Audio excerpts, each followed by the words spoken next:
With the COVID lockdown, I've had a lot of free time to kind of work on my Supra. I have been working from home, just not really going anywhere on weekends or at night. And what I did is I pulled the front bumper because I wanted to fix a lot of stuff that bugged me related to the bumper insert, the fans, the front mount install, the power steering lines, new fender liners, and a bunch of stuff that I just wanted to clean up. And I've documented a lot of this on my website. I'll put the link in the description if you want to know part numbers or stuff that I used. So to start with, this is a SPAL fan. It's a 13-inch fan, and it came on my car, and it was mounted with those plastic things that go through the condenser. That kind of bugged me. So there's actually a better way to mount it. You can turn it one way and you can actually fit a bolt through the bottom of the condenser, right? And then on the top, there's an AC line, and that AC line bolts in there, right? So it's nice and secure, and the fan fits in there really nice. And you can drill a hole in the shroud of the fan and put a zip tie kind of in the 11 o'clock position, and then over on the 1 o'clock position. And that fan is nice and tight. It's right up against the condenser. It doesn't want to move. It's secure. The bolt in the bottom's got to keep it from wanting to sag. So that's the first thing I dealt with. And this was an automatic. I converted it to 6-speed, so that's why it's got that blower fan there. Every MK4 Supra is got to have the engine-driven fan right here. If you're a non-turbo, that's pretty much all you have. If you're an early, I think pre-97 turbo model, you're going to have another little puller fan down there. It's just a kind of hard to see, but I guess you can see it right there. That little fan, you can see the white of the fins. You'll have a little puller fan there. If you're a 97, 98, you're going to have two puller fans, and they're going to mount to the actual shroud, whereas the ones with one fan have this metal bracket that goes down that it mounts to. And then if you're turbo automatic, you're going to have another blower fan, which is where the SPAL fan is, and that's because the radiator helps cool the transmission. There's cooler lines that run to it. So this being an automatic, it had a blower fan at one point. Someone swapped it out for a SPAL fan, and they just put it in there with the zip tie things. They had to use the SPAL fan because it's more lower profile. The OEM fan I doubt would fit with this intercooler, and this is a 4-inch core. Pretty sure it's an ETS front mount. So that's the first thing I dealt with. The other thing is there's a spent power steering line that ran between the condenser and the front mount, and it's just a hard line that kind of goes in there, and it was all bent up to make room for the intercooler.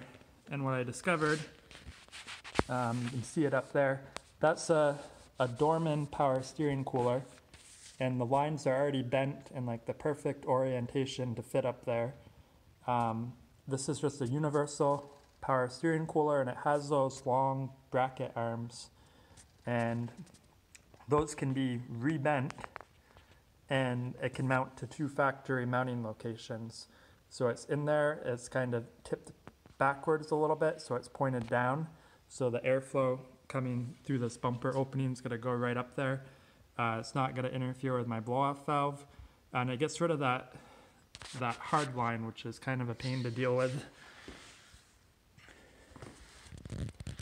The next thing I did is I got all new bumper plastics, new fender liners. I don't have them all on yet. I'm waiting for the SRD tuning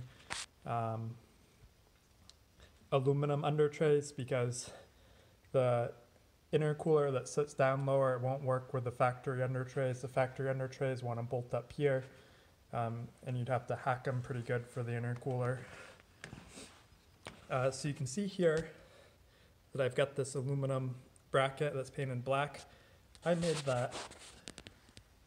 The bumper opening here, it's got this trim piece on the bottom, and it's meant to sandwich the lower part of the bumper with the factory splash shield underneath. And since I'm not running that splash shield, there's nothing for it to sandwich on. So to start with, I made that aluminum piece. I got it right from Lowe's and carefully cut it with a jigsaw, cleaned it up with an angle grinder, and painted it. And that makes this solid, or this bottom real solid. The other thing that I did is, well, I polished the intercooler, but you'll see up here that's nice and black.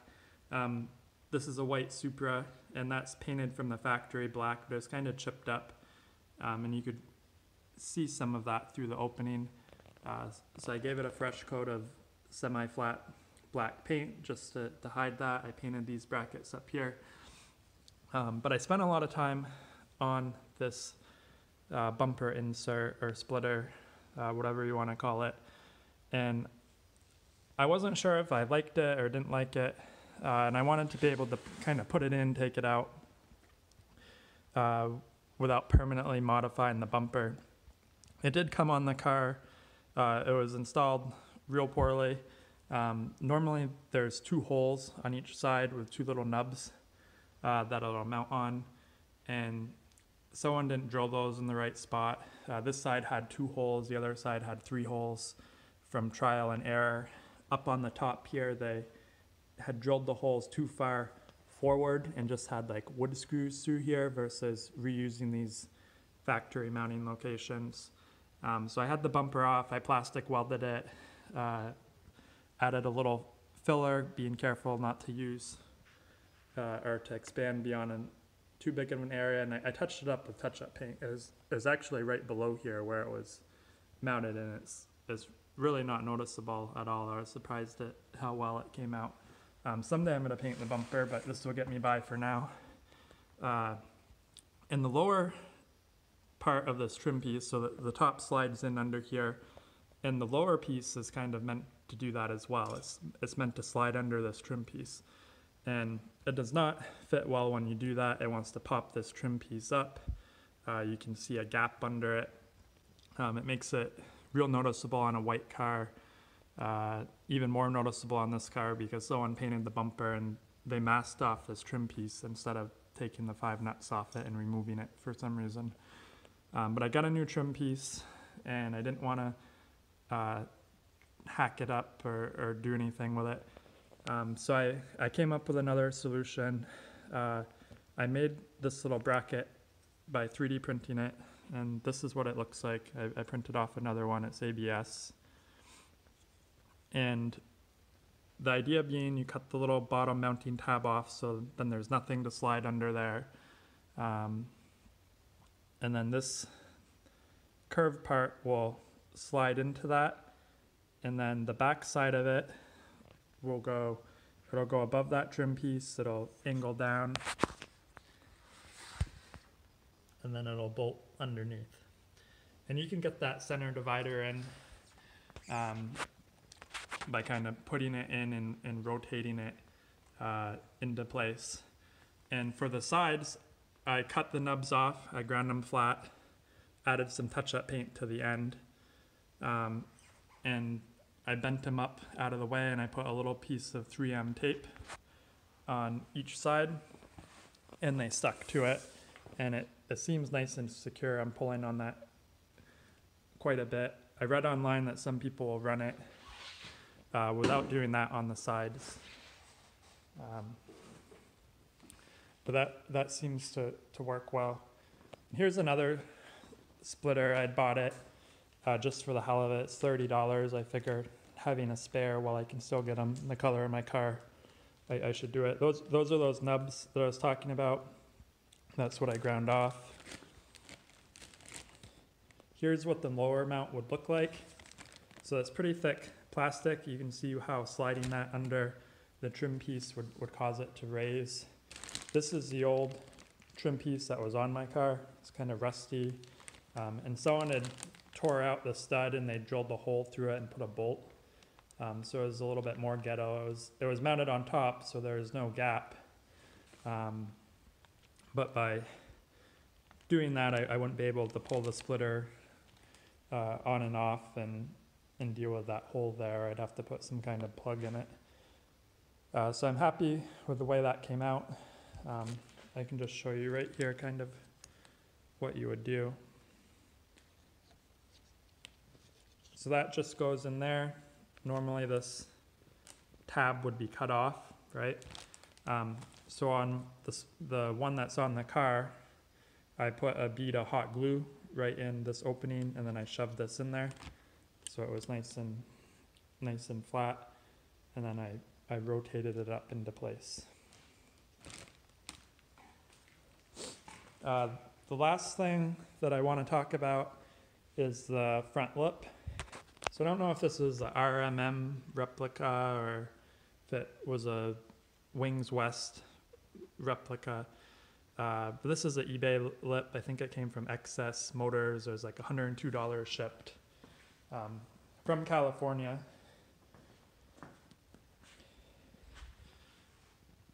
And the fitment's actually all right. It looks a lot better than the one that came on my car, even though it's kind of the same design. I wanted to do a close-up video of just fitment. It is kind of a thin material. They say they don't bend them to put in a box or fold them, but they did shove it in kind of a smaller box, so it was kind of wrinkled. I let it sit in the sun, and that helped. I took a heat gun to it. I did end up painting it. It did come black, but there's kind of some like white blotches on it, and I cleaned it really good with a wax and grease remover. I added a coat of primer, and then this is Rust-Oleum bumper trim paint that you can get from Walmart. It sticks out a little here, but I could probably pull that in. But for $102, it's worth it. You can see that there's some warped spots underneath, and that's from being shipped. Here's another one. This is kind of like a hump, and I have tried to make it better by bending it a little bit, and it does look better than it did at one point.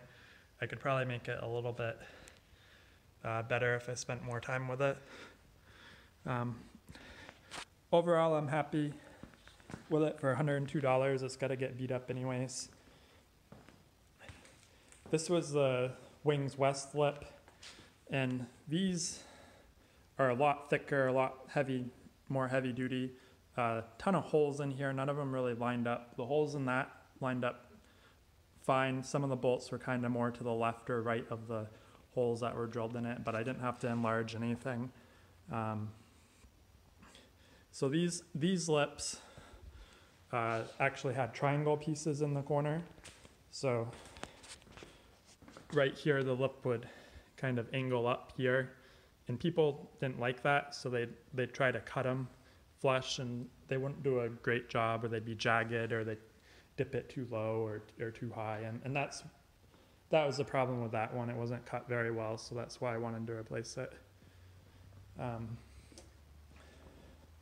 So hopefully this helps. I'm gonna put that file for that bracket online if anyone wants to download it and print it and make one for themselves.